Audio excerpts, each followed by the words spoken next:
Butihan ng Diyos at ano ang isusukling natin mga kapatid, yung puso natin sa Panginoon. Amen?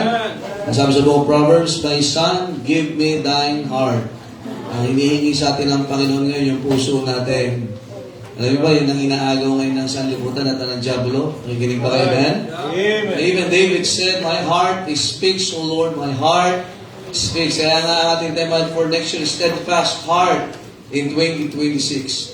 Dapat maging fixed na yun sa Panginoon. Amen? Since this is our Thanksgiving Sunday, open our Bibles please to Psalm chapter number 116.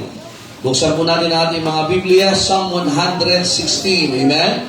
Pakishare po ang inyong mga Biblia sa ating mga bisita. Nakita kayo wala pong may Bible, ay ganda ho, ay may Bible po silang mababasa. Ayan. Psalm 116. Amen?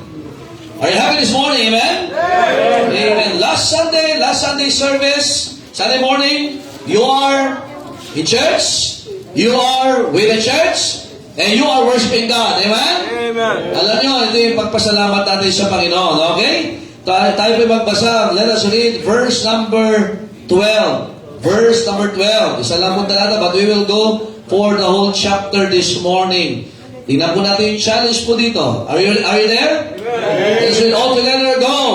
What shall I render unto the Lord for all His benefits toward me? Another, isa pa huli. Go! What shall I render unto the Lord for all His benefits toward me? Tayo po'y manalangin, Panginoon. Salamat po sa inyong biyaya. So bagay no, may you bless us as we are being reminded of the music, the songs, that you are good and you are asking our hearts. You deserve our hearts and our lives this morning, Panginoon. And may bless thy word that it will reach the heart of every person that are in here, na Panginoon, nawa magkakaroon kami of attitude of gratitude, that our hearts will be filled with thankfulness, with praises, O God, sa inyo, because napakabuti niyo po sa amin, Panginoon, for this year and even the years that has na lumipas and even the year to come. At makita namin na yung kabutihan niyo, Panginoon. At dawa, as we see your goodness, that we will also realize, Panginoon, that we ought to serve Thee. Tayo po din sa manguna, and give us what we need this morning. In Jesus' name I pray. Amen. Thank you. You may now be seated. Now, most of the Psalms, itong book of Psalms, these are literal songs. Ayan, literal po ito, kaya nga mga awit. Ano, ngayon, pag sabing mga awit, ibig sabihin, may tumakas sa'yo. Awit ka na lang, ano, diba, simple. Pero itong book of Psalms, it is composed or comprised of 150 chapters.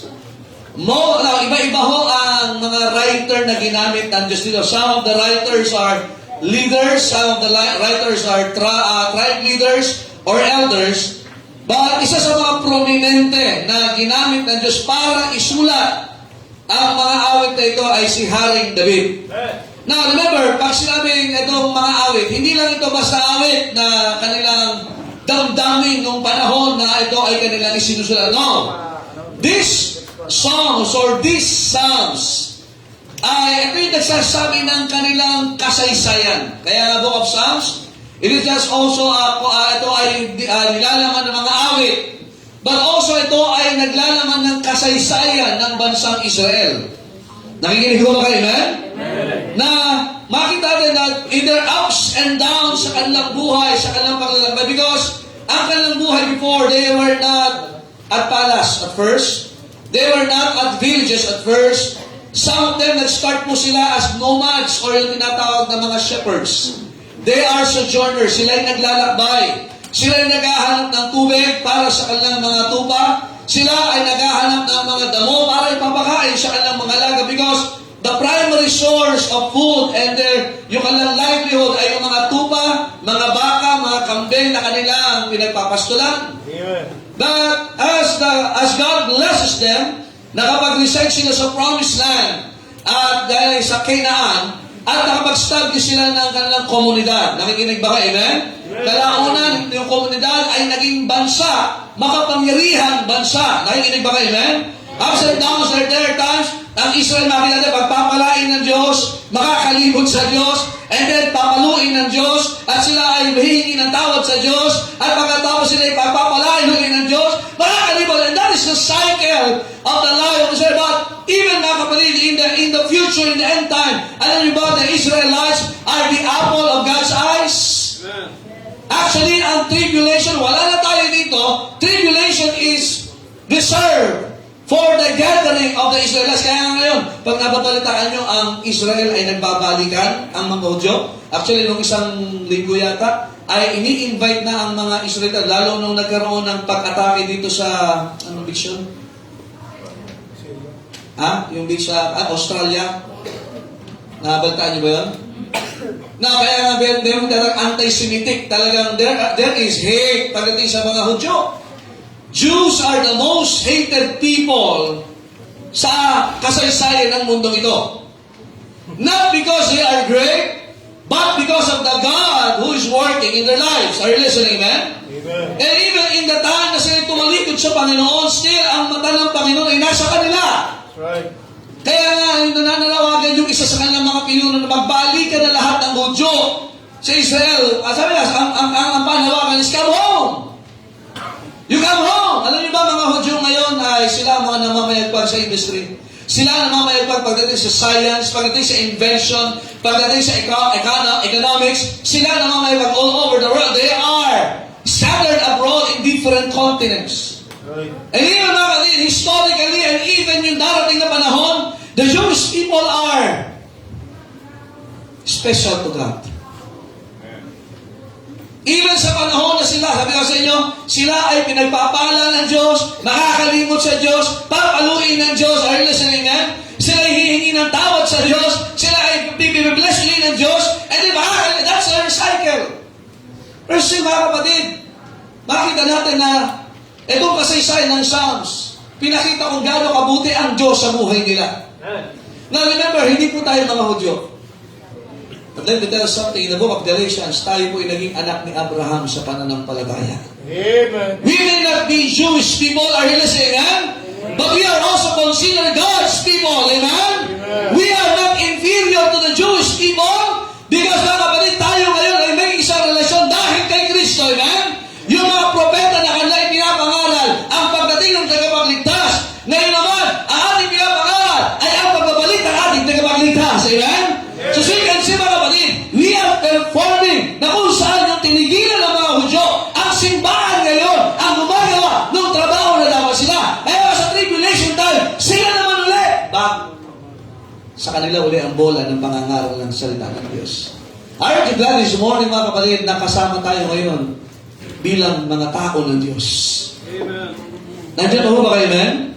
Historically, King David, nakita niya yan. Are you listening, amen? Actually, sa tribulation, ay sa millennium, ang hakaharian ni David, kaya nga yung the scepter of the kingdom ay hindi aalisin sa lahi ni David. Nakikinig ko ba kayo, amen?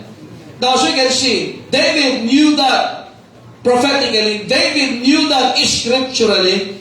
At ang maganda si David as a musician, inawitin. Paano kaya ang tono nito? No? Amen? Makanta kaya natin kay Jay ito. No? I love the Lord. Makaiba ang tunog. No? Ha? Makita natin mga kapatid, sa lahat ito, kasaysayan, panahon pa ng pagkakalikha, panahon pa nila Abraham, panahon pa nila Noah, panahon pa nila Moses, and even the judges, in the time of the kings, mga kapatid, David also experienced sa kanyang buhay of ups and downs. Di ba ngayong taon na ito, ang dami natin ganyan. Tama ba? It's just a roller coaster of emotion and experiences. Pero makita natin na nasasabi pa rin natin, napakabuti ng Diyos. Amen? Not because, mga kabayan, we are gaining, but because God is always good. Amen? Tingnan niyo mga kapatid. Kaya nga dumating sa punto, David, kung pag-aaral natin ang kasaysayan ng Israel, pag-aaral natin ang kasaysayan ni David, si David ay nakaranas mga kapatid na siya, imagine, galing siya bilang pastol, kasi ang mga bunso po, sino mga bunso dito? Bunso lalaki. Yan. Ang mga bunso lalaki sa Israel, ang trabaho talaga nila, alam niyo sila ang tagapag-alaga ng mga tupa. Yan ang trabaho nila. Kaya nga nung may labanan, sila Eliab, yung mga kuya ni David, sila ay nasa digmaan, pero si David ay ano? Nagpapastol. Amen. Sino mag-iisip na si David ay magiging dakilang hari ng Israel? Hinugot lamang siya ng Panginoon saan? Sa kambingan, sa pastulan. Right. Even this young boy, na hindi nila akalain na magiging hari, siya ang pinakabunso, siya yung pinaka-least sa option. Kaya nga, nung naano Samuel, meron ka pa bang anak, Jesse? Nandun po ba kayo, man? Meron ka pa bang ibang anak? Meron pa, yung nasa pastulan. And David was anointed. So as we can see, mga kapatid, yun yung ginawa ng Diyos sa kanya dahil nagsimula siya sa pastulan, dinala siya sa kaharian. Dati siyang pastol, ginawa siyang hari ng Panginoon. Amen. But as being king, nakaranas din ng problema si David sa pamilya. Nakikinig ko ba kayo, man? Ang problema din siya, yung anak niya, nagrebelde. Sino lang may anak, nagrebelde sa'yo? Congratulations, hindi lang ikaw. Si David naranasan din yan. Yung mga kapatid, mga anak niya, nag-aaway-aaway. Babagong taon ay mag-abubuhay, nag-aaway pa rin. Nag-aaway-aaway. Yung anak niya, ang kumuha ng kanyang kaharian, nagkasakit din si David. Kaya nga siya napalayas ng kaharian. At ang kasama lang niya, si mighty man, sapagkat nagkaroon siya ng sakit sa kanyang katawan. Nakikinig ba kayo, man? Makita natin, mga kapatid, si David ba ay sinumpa niya ang Diyos? Hindi po. Actually, ibinalik din ng Panginoon sa kanyang kaharian. Dami niya naranasan. Pero sa dami niya naranasan, hindi niya nakita na magaling siya. Hindi niya nakita na mahusay siya. Hindi niya nakita ng kanyang katalinuhan, ng kanyang karanasan. Bagamat siya maraming karanasan, pero nakita niya ang kabutihan ng Diyos. Kaya tingnan sa verse number 1 ng Psalm 116, ano ang kanyang sinabi dito sa kanyang awitin ito? I love the Lord because He hath heard my voice and my supplications. Verse number 2, because He hath inclined His ear unto me. Therefore will I call upon Him as long as I live. Sabagat si David ay naranasan niya na siya'y mag-isa, na yung mga taong kanyang minsan inaasahan, na minsan niyang kasamahan, na minsan ay nangako sa kanya ng katapatan, siya'y iniwanan, siya'y tiniguran, yung kanyang kalakasan ng katawan, yung kanyang kalusugan, mismong nawala sa kanya. Nakikinig ko ba kayo, man? Lahat iba yung kanyang kasikatan, nawala sa dati, inaawitan siya dahil sa husay sa pagdigma, inaawitan siya dahil sa mga tagumpay na kanya nakuha. Pero dumating sa punto na may nais pumato sa kanya at gusto siyang patayin sa mga nangyari sa kanila. Grabe yung pagbaliktad na sitwasyon. Pero alam nyo, sinong persona hindi umiwan kay David? Ang Diyos. Iniwan siya ng tao, iniwan siya ng kalangyaan, iniwan din siya ng magandang kalusugan, lahat ng magandang even ang kaharian, even ang yaman na wala sa kanya. Pero alam nyo, sino hindi umiwan sa kanya? Ang Diyos. Sabi niya, I love the Lord. Do you love the Lord? Amen. Sapagkat sa panahon na nakaranas siya ng mga ganong kalagayan, siya ay pinakikinggan ng Panginoon. Kaya may sa blessing na tayo ay nakakapanalangin. Hindi lang siya pinakikinggan. Dumating din sa punto na siya ay nanganin sa kamatayan. Verse number 3, the sorrows of death compassed me, and the pains of hell got hold. Eh, sasabi ko sa inyo, talagang yung kanyang sakit, physically, nasasaktan talaga siya. Nandiyan pa ba kayo? It's one thing na mawalan, imagine yung anak niya, papatayan, nakikinig ba kayo? Grabe yung kasalanan sa loob ng kanyang tahanan. Grabe yung pagtatraidor sa loob ng kanyang kaharian. Ang matindi, siya ay warrior, siya ay mandirigma. Yung kanyang pinagmamalaking kalakasan na wala pa sa kanya. And he was hiding that pain inside his armor, inside his clothes, na nagkaroon siya ng kasakit sa kanya katawan. Sabi niya, and the pains of hell got hold upon me. I found trouble and sorrow. Dami niyang pighati, kalungkutan na naranasan. Marahil siguro tayo ay ganyan din itong mga nakaraang taon, nakaraang buwan. Pero sabi, verse number 4, then called I upon the name of, anong hingahan niya? Ang Panginoon. Tatawag siya sa Panginoon. Sapagkat sabi niya, verse number 5, gracious is the Lord and righteous. Yeah, our God is what? Tatlo kaagad, katangian ng Diyos. Mabiyaya, matuwid, maawain. Tapos na sa kanya ang tao. Tinuldo ka na siya ng kanyang mga loyalista. Tinuldo ka na siya ng kanyang mga miyembro ng pamilya. Iniwanan na siya ng kalusugan niya. Pero ang Diyos, sabi niya, sa kabila ng hangganan ng kanyang pasensya, sa kabila ng hangganan ng kanyang kakayahan, sabi niya mabiyaya ang Diyos. Amen. Baka masaya tinaliguran, sabi niya matuwid ang Diyos. Alam ng Diyos ang ginagawa niya. Hindi naman siya naunawaan ng tao, pero naunawaan siya ng Diyos. Kinaiinisan siya ng tao noon. Dati pinapalakpakan. Ngayon kinaiinisan na. Sabi niya, mahabagin ng Diyos. That's right.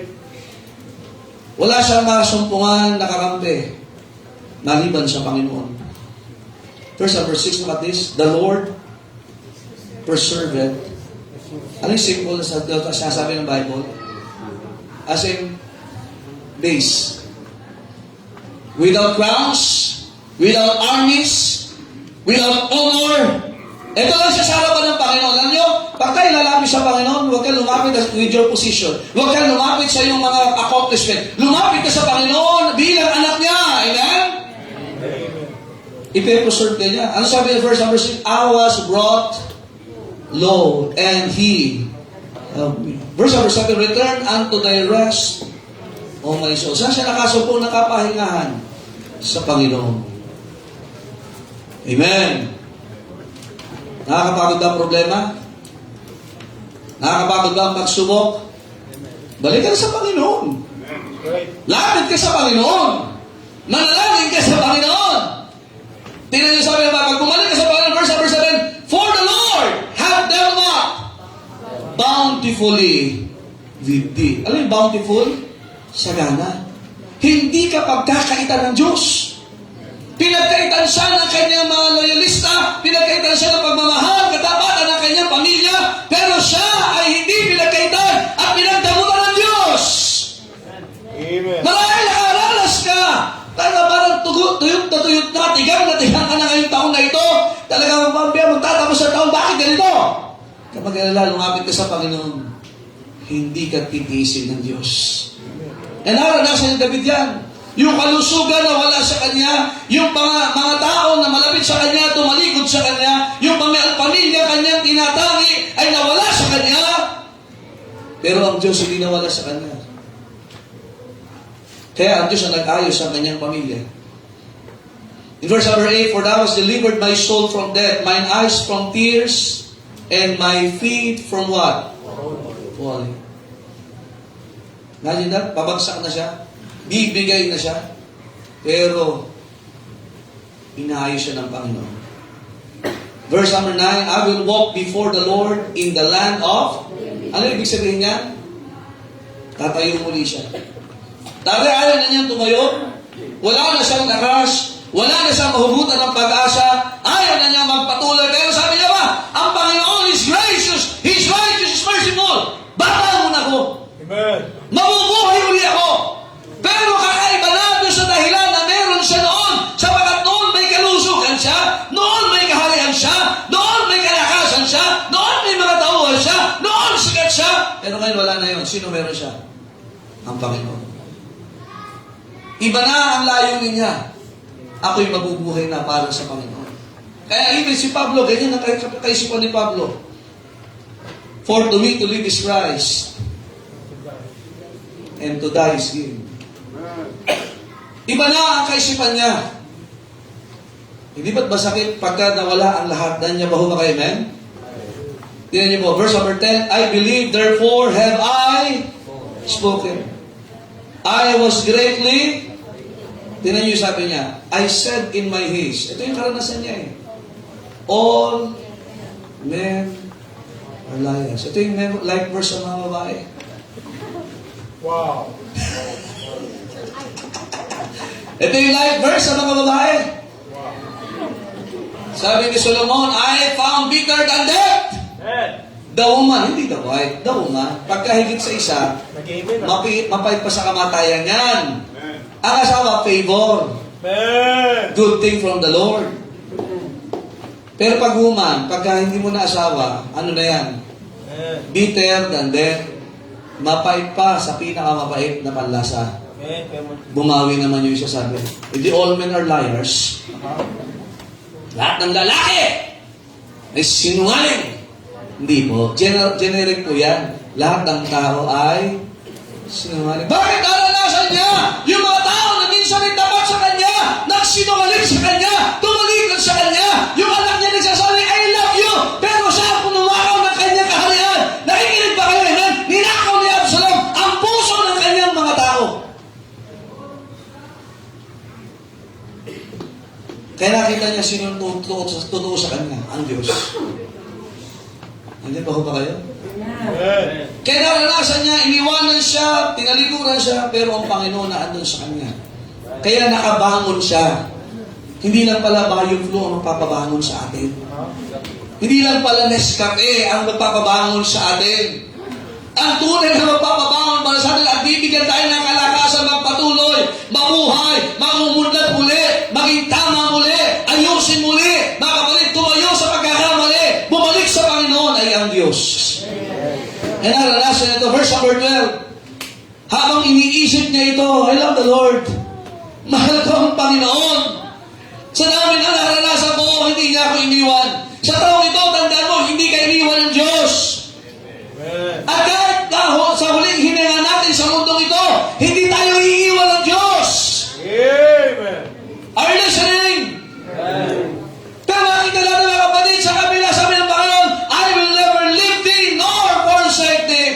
Marami ikaw man ay kagaya ni Daniel na nasa yungib ng mga leon. Marami ikaw man nasa pugola, apoy sa pagdating sa problema, kagaya ni Shadrach, Meshach, Abednego. Pero ang Panginoon pagkasama mo, if God be for us, who can be against us? Even fire can be just like an air-conditioned room pagkasama mo ang Panginoon. Amen. Even yung mababangis na leon, nagmumukhang puting, na maamo, pagkasama mo ang Panginoon.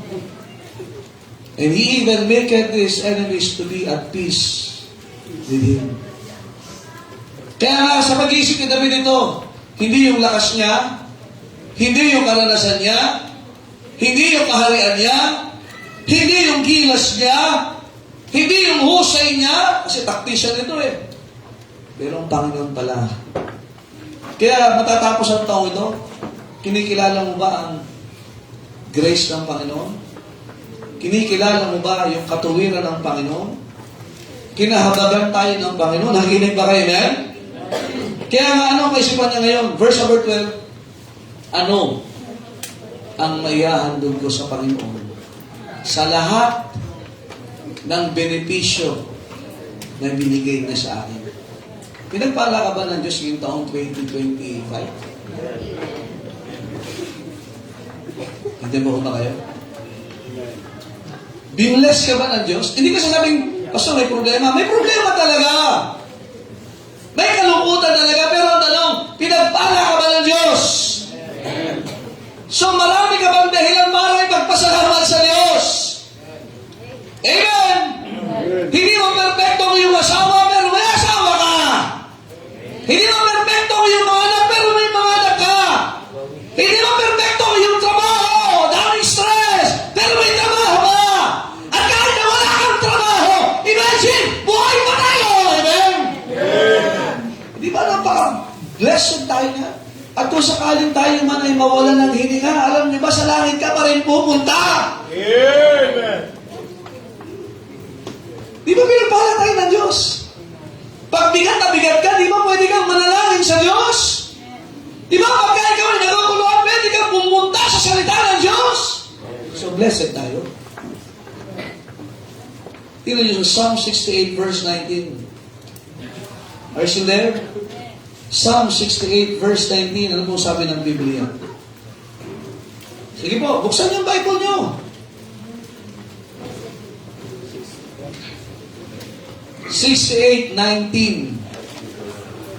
Let us read all together. Go.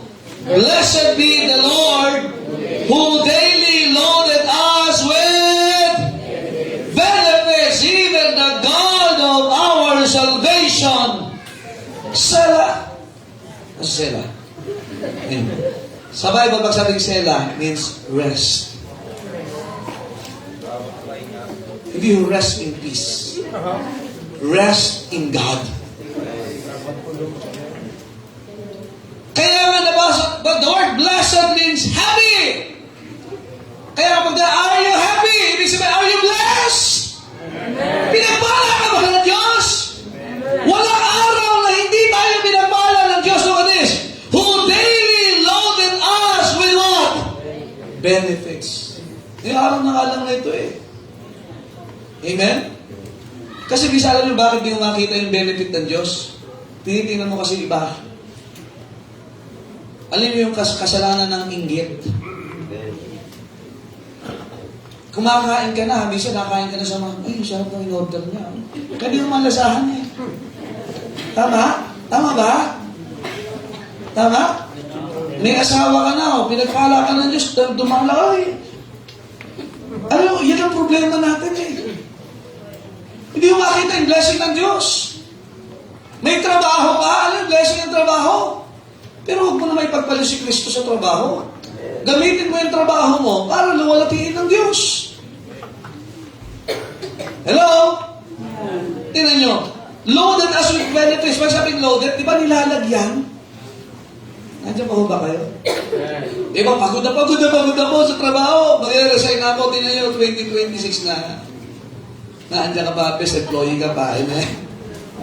Nandiyan pa ba kayo? Because ang katamatan ng Diyos ay are new every morning. Napagod ka kahapon, pag natulog ka, nagpahinga ka, kaya nga, matutulog ka sa tamang oras, huwag sa simbahan. Amen. Sa trabaho, sa eskwelahan, sa pag-aral. Pero sa simbahan, sumamba tayo sa Diyos.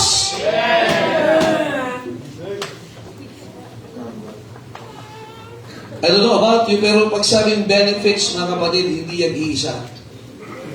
Iba-iba ang benepisyo na inilalagay sa atin. Alam mo, even problems are benefits from God. Even challenges are benefits from God. Tingnan nyo itong mga sundalong ito. Kaya naglalakihan ang katawan. Bakit? Naglalaki sila lagi ng load. Kasi bakit? Hindi nila kakayanin magbuhat. Aba, nakita ko, first time ko dumating dito noon, tanghaling tapat, may dalang malalaking bag, tumatakbo sa init ng araw, hindi na tayo humingi pa rin, no? Imagine, bakit gano'n? Kaya, nakita ko, papayat nung nagsimula. Ba, pagkalipas lang ng ilang buwan, ano na, pati mukha may muscle. Pero humahaba, pero lumalangoy siya. 3 oras ba sa ano? Asa si ano? 3 oras, ano, dyan sa Manila Bay? Pwede ba? 5 oras! May hasang na yung mga yan eh. Pero bakit ganun ang training nila? Kasi mas mabigat yung responsibility. Don't you know? Ang blessing ay mabigat din. Ang pwede kang pabagsakin pag ikaw ay walang lakas na dalhin ang pagbabala ng Diyos. Amen. Ang problema, ang buhay mag-asawa, it's a blessing. That is also a burden. Amen. Kaya hindi ka pwedeng emotionally down. Pag may problema kayong mag-asawa. Ang magiging magulang is a blessing. Oh, children are heritage of the Lord. But there are times yung anak mo magkakasakit. There are times yung anak mo magiging problema. Pero dapat malakas ka. At sabagat yan ay magbabala ng Diyos. Amen. Kaya may simbahan. Kaya minsan, tinan nyo, ang asawa, sabi ng Bible, sabi ko, Sunday school kanina, ano sabi ng Bible? Whoso findeth a wife, findeth a good thing. And obtaineth favor from the Lord. Ang asawa, blessing. Pero bakit yung mukha ng bruhan, tingin mo? Alam mo bakit? Hindi mo kaya yung Lord. Hindi siya ang may problema. Ikaw ang may problema. Alam mo, sumbongin din yan. Amen. Alam mo, may cycle yung mga yan. Lalo pag bilog ang buwan. Tapos yun, ang tingin mo, masaka ko, kaaway na. Tapos bubulong-bulong ka pa sa iba, parang inaapi ka. Aba, ano ka ba? Ang problema, hindi siya ikaw. Hindi, dahimik na kayo. Mga binata, hindi maunawaan. Maunawaan niyo balang araw yan. Blessing yan eh. Kaya nga ang pagpapala, dapat may lakas ka rin para buhatin ito at maging responsable ka. Eh, araw-araw nga hindi asawa mo. Amen? Wow. Ang pangako nyo, kamatayan lamang. Ang maghihiwalay ngayon, gusto mo nang mamatay o gusto mo nang pumatay. Kapatid, ang blessing dapat kinikilala mo galing sa Panginoon. Ngayon, kaya sabi ni David, what shall I render? Anong maihahandog natin sa Diyos? Ngayong taon na to, matatapos ang taon. Anong maihahandog mo sa Diyos? Pastor, yaman. At mayaman na ang Diyos ah. Saka may likha ng langit at lupa eh. Sino yung nakalikha ng lupa? May lupa tayo pero hindi nakalikha ng lupa. Amen? Amen? Amen. Hello? Pastor, yung galing ko. Saan yung galing ko? Sa Diyos din. Pastor, yung lakas ko. Saan yung lakas mo sa Diyos din? Amen. Abay, walang bagay na hindi galing sa Diyos. Ang tanong, anong maihahandog natin sa Diyos? Si David, ipinurumot ng Diyos sa kasalanan niya, ibinagsaksa ng Diyos. Pero nung siya humingi ng tawad, ibinitaas uli siya ng Diyos. Abay, ang bihira, buti ng Diyos ko. Anong maihahandog ko sa Kanya? Tatlong bagay. Nandiyan din. Number 1. Number 1, verse number 13. Ang panyo ko hanggang ngayon wala pa. Sige po, tissue na lang. Yeah. Number 1, ano ang kanyang desisyon na iyahandog sa Panginoon? Sana! Mabuti ba ang Diyos sa buhay mo ngayon? Ngayong taon na ito, amen? Anong gagawin natin? Ito, prinsipyo ko, kaya nga pinalagay dyan para kopyahin natin. Walang masamang mangopya basta tama. Pag sa school, ang kopyahin mo, yung tinuro ng teacher mo. Pero, hindi yung nasa notebook mo, ha? Yung tinuro, okay. Verse 13, I will take the cup of what? Salvation and call upon the name of... Ano muna? I will take the cup of what? Ano ibig sabihin yan? Soul winning. Hey! Nagpapasalamat kayo sa Diyos? Anong maihahandog mo sa Diyos? Mag-akay ka ng kaluluwa, soul winning! Ano bang sabing cup? Hindi po yung sombrero, amen? Baso yan. Si David bilang hari, lagi siyang umiinom sa kalis. Kalis po yun eh. Hindi yung kalis. Kalis. Pinupuno lagi yan. Lagi siyang may nagsuserve sa kanya. Abay, hari yan eh. Amen? Tatas lang yan. Kukontak lang. May mag-pour na sa kanya. Wow, sarap na ano. Lagay niyo. Tatas tayo. Sasalin na siya. Nakikinig ba kayo? Amen? Hindi ka makakakita ng hari nagsasali ng sarili niyang inumin sa kanyang baso. May nagsasalin lagi sa kanya. Ngayon naman, sabi, teka. Ang buti ng Diyos sa akin. I will take the cup of salvation. Ako naman ang magsasalin sa iba. Ako naman ang magbabahagi ng kaligtasan sa iba. That is the cup of salvation. It is a responsibility to win somebody sabagat siya'y nakaranas siya'y bagsak, siya'y nakaranas siya'y bibigay na sa problema, pero may nag-ahon sa kanya ang Diyos. Ako naman ang gagawa dito para sa iba. Makinig ka, ikaw ay minsan hindi mo tiyak ang langit. Panahon naman na ikaw naman ang magdala doon sa iba na hindi pa nakakatiyak ng langit. Take the cup of salvation. Take it! Ay, bakit may anniversary celebration tayo? Last December, meron tayong kantata. Not just to brag our talents. Are you listening, amen? Not just to brag our goodness. No, wala naman sa atin yun eh. But we are taking the cup of salvation. And that is the thing that we can render to the Lord. Kaya magagastos tayo, napapagod tayo, nagsasacrifice tayo, para ang tao makapanginig ng Ebanghelyo. Okay, mga sabi ko kanina sa mga sundalo nito, sana hindi lang kayo pupunta dito, sana bumalik din kayo talaga para sa Panginoon. Amen. Nandiyan ba ba kayo?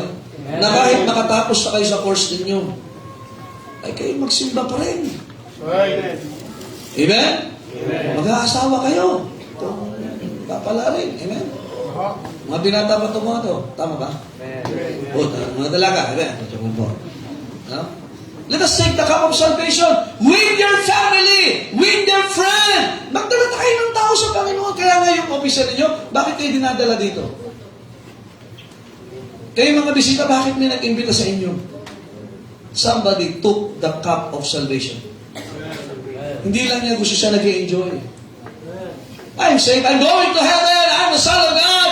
Wow, I have eternal life, I'm forgiven forever, I'm justified. Teka, hindi tamang ako lang ito. Sana yung iba din. Si David naranasan niyang ganun ang karamdaman. Maraming kalagay sa Israel ganun din. So gusto niya, sila'y makaranasin na naranasin niya sa Panginoon. Time na tayo ay magbahagi sa iba. That's December 25. May Christmas party sa bahay nila ate. Ano muna sumula? Bago tayo kumain, bago magbunutan ng kilay. May Bible study muna. May mga kamag-anak mo na doon, makakapakinig ng salita ng Diyos. Wow. Paano pastor, hindi nila seryosohin? Bahala sila! Basta kuhanin natin yung cup na yon, ibahagi natin sa kanila, save ka na! Huwag ka namang madamot! Amen. May kapitbahay ka, may kaklase kayo. Si Brother Nico, on the favorite color is pink. Amen? Kasi look, may pink, naka-pink siya, mga lalaki, mga naka-pink. Amen? Nisa ko nang iniwanan yung pink na yun. Regalo sa akin dati, pink na long sleeve. Hindi ko naisuot, mga kapatid. Binigay ko sa mga anak kaya. Hindi pa kaya ng conviction ko yan. Yung anak ko kaya niya, hindi ko kaya yan. Bakit? Dala ng mga klase. Maganda to sa New Year, January, ano bang first Sunday natin? 4, magdala ka ng bisita. Kayo, regular na pasok na kayo, tama ba? Magdala ka. Yan yung kaya nga every Sunday, di ba masaya pag may bisita? Tama ba? Masaya pag may bisita, may magbapabaptize pa. We are taking the counsel in this church. Kung gusto natin talaga, we have a Thanksgiving Sunday. Every Sunday is a Thanksgiving Sunday. Let's bring somebody to Christ. Amen. Hindi pwedeng thanks. Nagpapasalamat ako sa Panginoon. Ito, nagdala ka na ba ng kaligtasan sa iba? Ang nagliligtas si Kristo. Amen? Siya yung napako sa krus, siya yung nadanak ang dugo, siya yung namatay, yung libig at nabuhay. Tayo po ay magdadala ng cup na yun, i-share mo sa iba.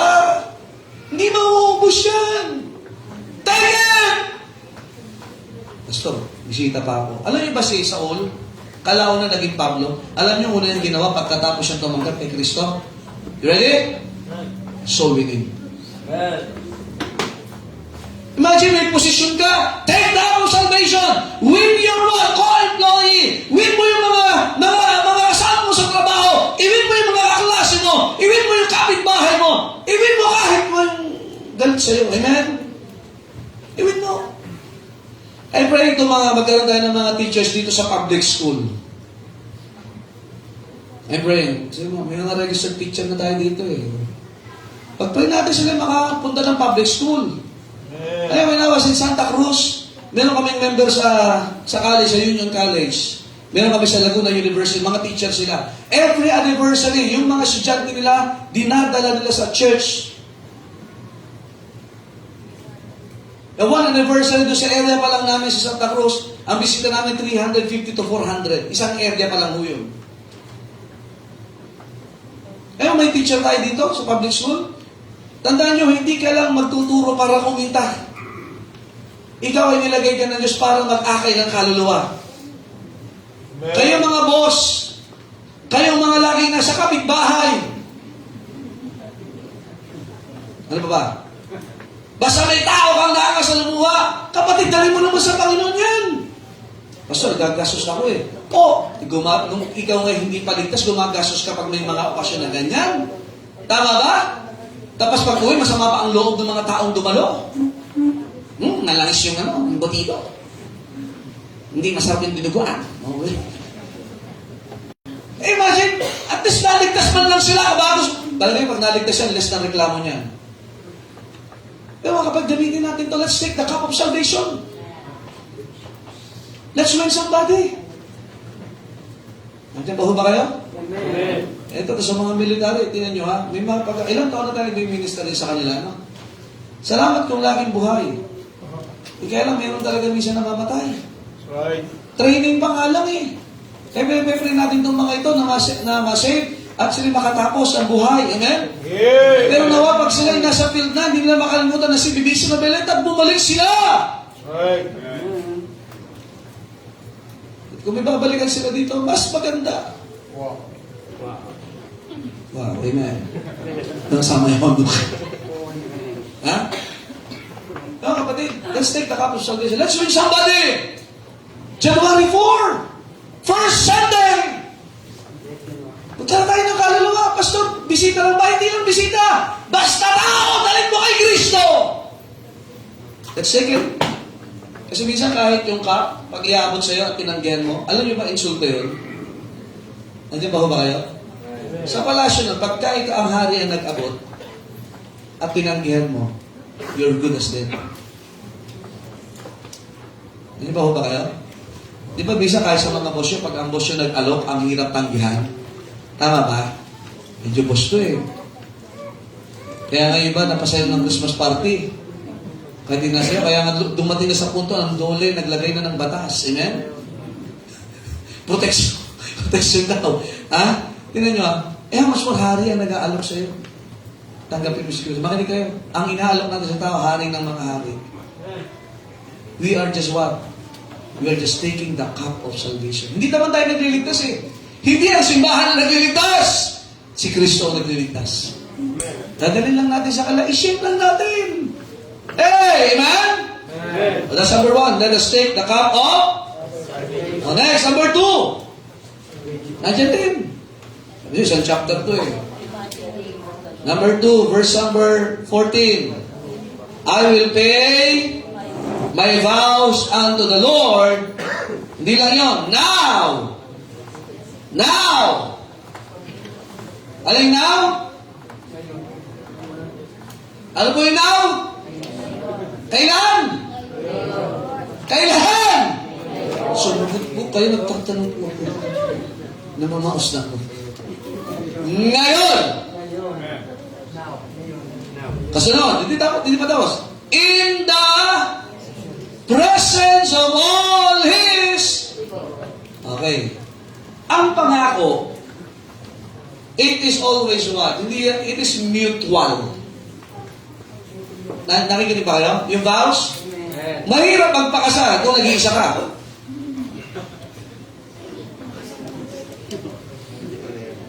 Bakit? Meron gumagawa ngayon sa kaldero nagpakasal. Mga utang ng mga tono. Ano ba? Tapos nakipag-divorce na the other day. Amen? Kung utang ng mga tao ngayon, ano? Hindi daw niya ma-take ang itsura ng kaldero. But let us pay our vows now. Kailan ka pa maglilingkod sa Diyos? Now, kasi in the presence of all is what? People, ibig sabihin, magsiserve ka. Kasi David nung nangako sa Panginoon, ang materialization noon sa bayan ng Israel. Ngayon, kung tayo ay nangangako sa Diyos, ang materialization niyan, dapat makita yan sa simbahan. Kaya nga ako'y kailangan, Panginoon, mula ngayon magiging mapagmahal na akong mister. Dapat nakikita yan. Hindi lang ikaw nakakaalam yan. Nandiyan ba kayo? Hindi naman ako showy, pero ako, alam ng Panginoon yun. Alam ng Panginoon! Pero sabi ng Bible, kailan mo gagawin yan? Now, in the presence of all His people. That's testimony. Panginoon, ayusin ko na yung magiging magulang ko. Panginoon, aayusin ko na yung bilang anak ko, magiging masunurin ako. Sa isip ko lang. Pero hindi lang ng magulang ko to, pero sa akin lang. Kapag hindi pwedeng ganun. Now, in the presence of Holy Spirit. Panginoon, mula ngayon, magtatapat na ako sa iyo. Ano yung mga pinangako mo na sa Diyos? O, tignan niyo, mauuso na naman yung New Year's resolution na yan. Sinulat na pa sa papel. Ang bihira. Hanggang January 1 lang, panis na ng January 2. May tumagal man, 1 week, wow. Mula January 1, hindi na ako kakain ng marami. Sa isip mo lang yun. Maraming, sabi, mag-check na ako. Tama naman, diet. Did I eat that? Amen? Pero kapatid, ano yung vow natin sa Panginoon? Panginoon, mula ngayon, magkakaroon ako ng masayang puso para sa iyo. Eh, bakit malungkot ka pa rin ngayon? Oh, ano yung pangako mo sa Panginoon? 2025, magto 2026 buntis ka, ano yung pangako mo sa Diyos? Eh, magdesisyon ka na ngayon! Di, tsaka na ako maglilingkod. Di, tsaka, makinig ka! Hindi natin kaya hawak ang bukas. Sabi ng Proverbs 27, boast not thyself of tomorrow, for thou knowest not what a day may bring forth. Huwag may magmayabang ang araw ng bukas. Amen. So bakit natin alam ang mangyayari sa bukas? Ang gusto nakakalam yan. Ang gagawin natin ngayon, yung ipinangako mo mula sa salita na sa napakinggan mo, sa Diyos mo gawin. At tuparin mo ngayon. Huwag mo nang ipagpabukas pa yan. Ilang bukas na parang sa tindahan yan. Pwede utang bukas. Kaya pagdating mo bukas, pwede utang bukas. Hindi ka na nakautang. Tayo, maglilingkod ako bukas. Hindi naman nadating na bukas. Ang meron lang tayo ngayon, wala na sa atin ang kahapon. Wala sa atin ang bukas. Ang meron tayo ngayon. Ang dami nang nangangako. Magbabako na ako. Next year. Kailang year? Anong year yun? Ha? Nandiyan ba kayo? Kapatid, let us pay our vows. Verse 18, I will pay my vows unto the Lord now in the presence of all His what? People. Dalawang beses binanggit. Ano yun? May pinangako ka na sa Diyos?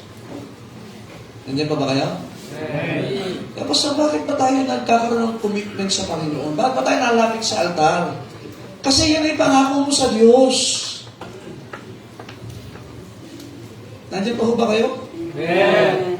At pag tinupad mo yan, ito din nyo. Hindi pwede pagkakinasal, isa lang ang totoo sa pangako niya. Sapagat kayo ay pinagbibigkis ng batas ng Diyos at batas ng lupa. Bawa sinong binata dito?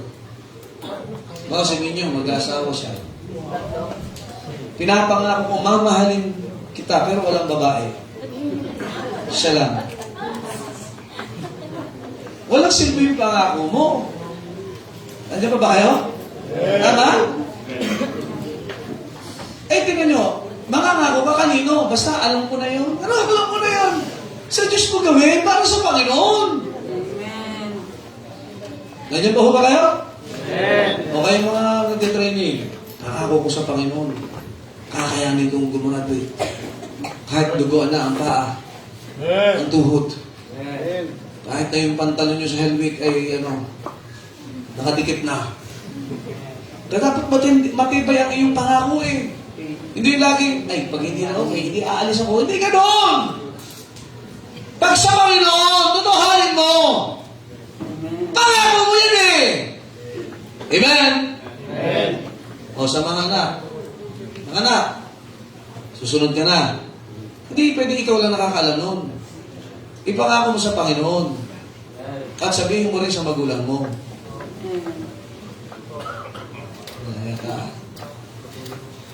Di ba ho ba kayo? Amen. Tayo ay may kanya-kanyang pangako sa Diyos. Ako nagsubo ng buhay, pangako ko sa Diyos yun. It's my vow to God. No, ako'y nagpakasal sa misis ko. Buti pumayag siya. Amen. Hindi ako nag-isa sa altar. Buti lang umuo. O hindi, ay naku, delikado. Sa mga magulang, nung inihandog natin ang ating mga anak sa Panginoon, nakikinig ba kayo? O sa mga naghandog dyan. Amen? Nakakatuwa lang pag maraming baby sa church, ano? May nga naghandog. O, tandaan nyo, pangako nyo sa Panginoon yan. Ay pag tinawag kayo magpastor o magmisyon o maging asawa ng preacher o magminister, huwag mo ahadlan. Nangako ka sa Diyos. Nangako ka sa Diyos. Hindi ka sa tao, nangako sa Diyos. Ano ba? Amen? Nangako ka, maglilingkod na po ako sa Panginoon. Kailan? When it's the right time. Wow! No right time. The right time is now. It's not later, now! Amen? Nangako tayo sa Panginoon. Sa mga mag-asawa, sana hindi lang sa kasalan na re-revive yung inyong pagmamahal. Amen? Daily. Mga magulang, ikaw ay magulang, lifetime. Kahit may asawa na yan, kahit may apo ka na, bagulang ka pa rin. Tandaan mo yung pangako mo sa Diyos. Are you saved? You're saved forever. Okay, anong pangako mo na sa Diyos? Pag may matatapusan taon, wala ka pang pinangako sa Diyos. Kaya nga ayaw ko mangako eh. Kaya ngayon maraming ganyan, walang commitment. Ayaw ng responsibility. Nandiyan ba ho ba kayo? Wala kang maasahan pagkagayon. Lastly, number 1, I will take what? The cup of salvation. Number 2, I will pay my vows unto the Lord now in the presence of all. Number 3, verse 17. I will offer to thee the sacrifice of what? Thanksgiving. And will call upon the name of the Lord. Anong ihahandog mo sa Diyos? Mga handog ng pagpapasalamat. Ano yung sacrifice? Before, in the Old Testament, pag sabi sacrifice, merong kinakatay. Pag sinabi sacrifice, merong dumadanap na dugo. At yung mga sakripisyo yun ay nagpapahayag ng kanilang pagpapasalamat sa Diyos. Kaya ngayon, sabi ng Bible, sa Romans chapter 12 verse 1, I beseech you therefore, brethren, by the mercies of God, that ye present your bodies a living sacrifice. So, kapag naandito ka, buhay na sakripisyo yan. At sana pag ikaw ay naghahandog ng iyong buhay, oras, panahon, kalakasan sa Panginoon, sana ginagawa mo yan dahil nagpapasalamat ka sa Diyos. Kaya nga ang pagsamba dito, dapat talaga may puso ka mapagpasalamat. Umaawit pa lang, ay nag-enjoy ka na. Bakit? Para sa Panginoon to. Nananalangin para sa Panginoon to. Nakikinig ka talaga para sa Panginoon to. And I thank the Lord na ako ay kanyang pinayagan na makinig, matuto ng salita ng Diyos. And even sa pagbibigay, and even sa makinig kayo, lahat ito ay paghahandog natin ng pagpapasalamat. Amen. Sa lumang tipan, mga patay o mga hinatay, ngayon ang kailangan ay buhay. Right. Ang tanong, kumusta ang buhay Krisyanismo mo? Ikaw ba ngayong taon na to ay mapagpasalamat? Yan po ba kayo? Kaya sabi ni David, I will offer to thee the sacrifice of what? Thanksgiving. This Sunday is our Thanksgiving Sunday. Amen. Anong ihandog mo sa Diyos? Ikaw. I will take what? The cup of salvation. Number 2, I will pay my vows now in the presence of all His people. Gawin mo, kaya may altar eh. Kaya may simbahan. And I will, what? I will offer. Ayan na. Yan na yung gagawin mo talaga. Amen.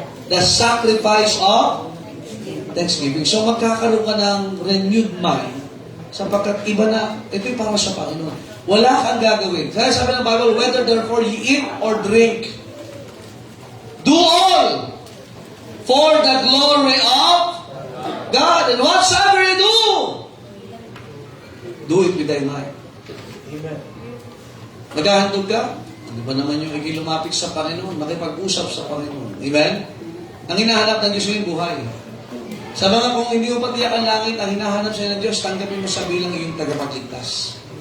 Pero sa mga ligtas na, hinahamon ka ng Diyos, maghandog ka ng iyong sarili sa Kanya. Oras, panahon, kalakasan, kakayahan. At kung anong pwede mo ihandog, igagawin mo yan dahil nagpapasalamat ka sa Diyos. Huling linggo ng taong ito, anong ihandog mo sa Diyos? Anong desisyon? Tatlo lang yan. Take the cup of salvation, pay our vows, and let's offer our sacrifice of thanksgiving. Ito po natin gawin sa atin. Tayo po tayong lahat. Panginoon, salamat po sa inyong salita. Truly, O God, we are thankful for your goodness. We're thankful for your grace. We're thankful for righteousness. We're thankful for your mercies. We're thankful, O God. We deserve, Panginoon, of our worship. We're thankful for the benefits. Salamat, Panginoon, sa pagkakataon that we can take the cup of salvation just like David. We can pay our vows. Now, we can offer the sacrifice of thanksgiving. Nawa, Panginoon, that these great truths will make thy people to end this year in a biblical and right way. We will start the year by your grace.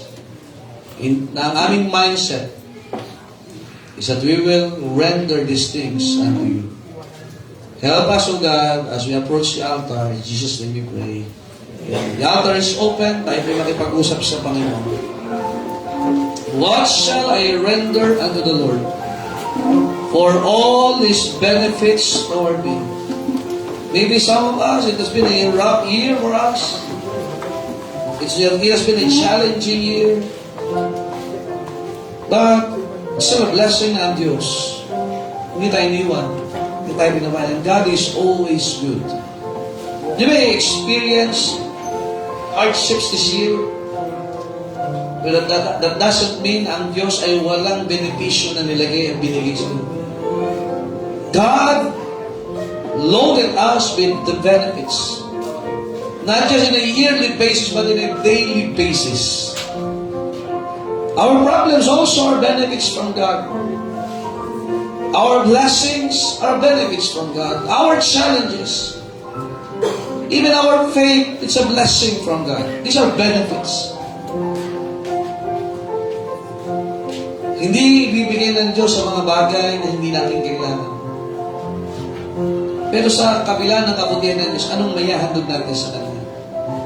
Let's take the cup of salvation. Let's pay our vows of the Lord. Nangako ka sa Diyos.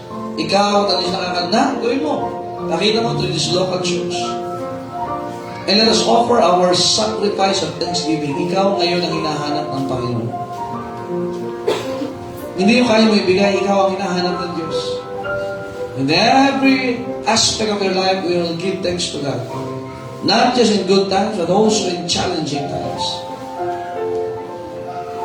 Sabi natin ng Panginoon, let us offer. We are the beneficiaries of the blessedness of God.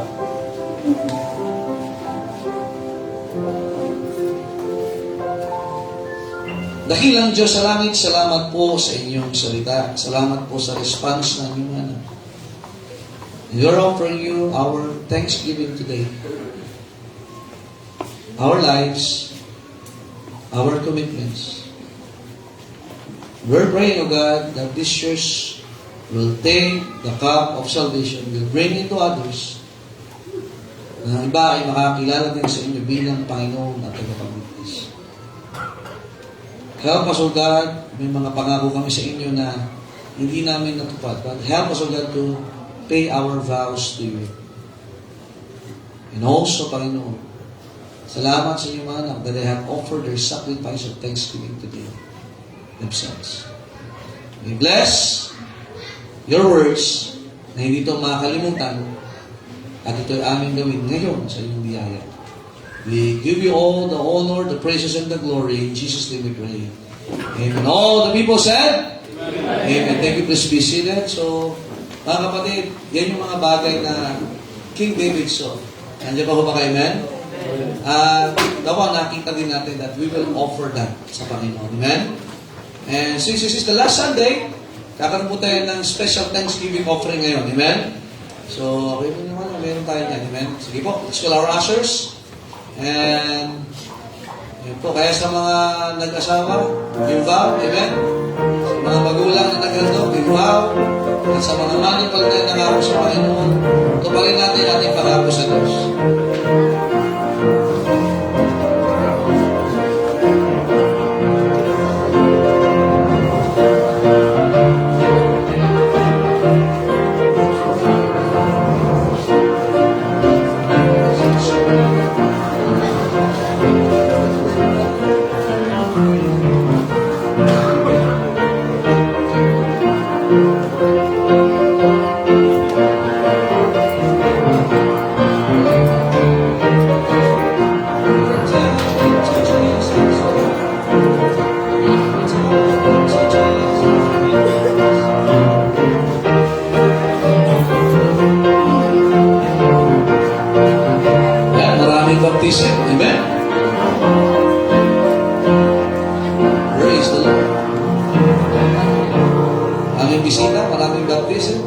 taking the cup of salvation. Amen. Alright, ating masalamatan po. This is our Thanksgiving offering. And maganda itong opportunity, amen, na tayo ay let's put it into action yung ating nararamdaman po. Let's thank the Lord in prayer. Amen. Tayo po'y manalangin sa ilang Diyos, Panginoon. Salamat, Panginoon, sa mensaheng nahayag. Salamat, Panginoon, sa muling pagpapaalala sa amin. Panginoon, na buhay, Panginoon, na magagamit sa inyo ay isayang, Panginoon. At kasama sa buhay po na ito, ang aming pong pagbibigay at improving the sincerity of our love, Panginoon, sa pamamagitan ng magbibigay po ng offering. Kaya, Panginoon, ang magpala sa aming pong Thanksgiving offering. May this reflect truly, Panginoon, na aming pong pagpapasalamat sa inyo sa mga pagpapala na hindi po pinagkatiwala sa amin. Kayo po ang magpala sa bawat isa, Panginoon, as we transition, Panginoon, sa susunod na taon. At kami, Panginoon, ay pagpalain po ninyo. At kayo, Panginoon, ang patawad, ang pasalat pagkukulang sa Pasus. Amen. Amen. Ating masalamatan po yan at tayo po ay magbigay. Amen.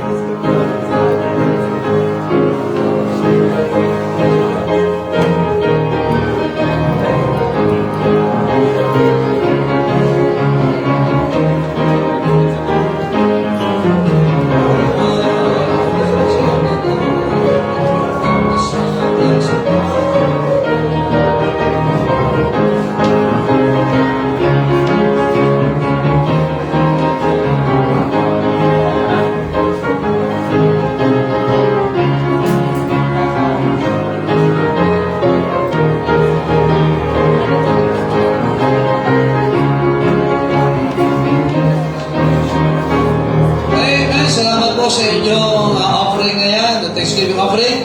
Are you happy this morning? Amen? Mamaya, pagdaan niyo po doon, may mga binabaptize. Ganda, masaksiyan din po natin yan. Amen? That is our cup of salvation. Amen? Tayo po tayo lahat, tayo po magpasalamat sa Panginoon. Hinihingan natin si Brother Romel. Brother Romel, ikaw mag-closing prayer. Okay lang kahit may mas. Brother Luke? You?